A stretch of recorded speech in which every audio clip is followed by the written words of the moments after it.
नमस्कार। विश्व न्यूज 24/7 का हर दर्शकों को सादर प्रणाम, जोहर सलाम।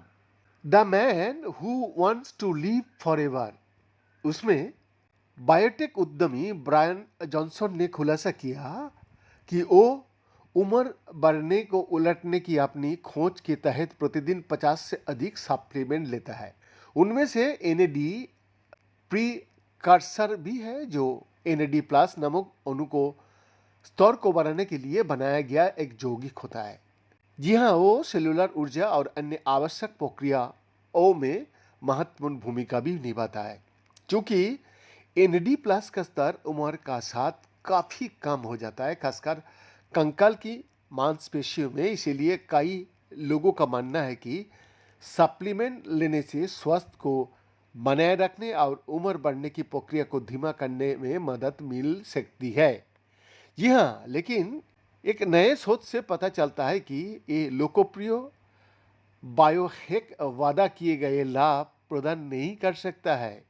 सेल मेटाबॉलिज्म में प्रकाशित कोपेनहेगन विश्वविद्यालय की NNF centre for basic metabolic research में ट्रिवेंग ग्रुप के एक अध्ययन में परीक्षण किया गया कि जब कंकाल की मांसपेशियों में एनएडी प्लस का स्तर गंभीर रूप से कम हो जाता है तो क्या होता है। चूहों में शोधकर्ताओं ने एनएडी प्लस के स्तर को 85% तक कम कर दिया।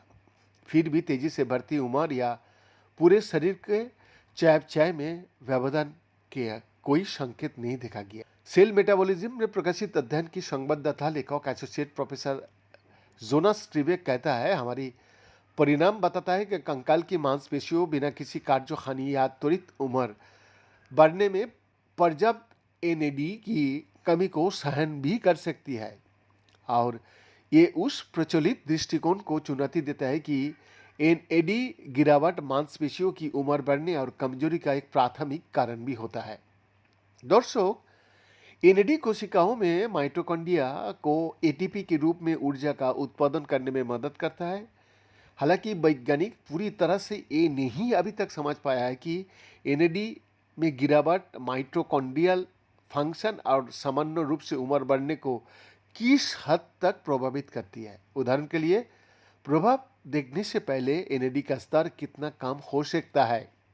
इन सवालों का अध्ययन करने के लिए वैज्ञानिकों ने एक विशेष प्रकार का चूहा बनाया, जिसके वयस्क होने के बाद कंकाल की मांसपेशियों में एनएडी का स्तर को कम किया जा सकता।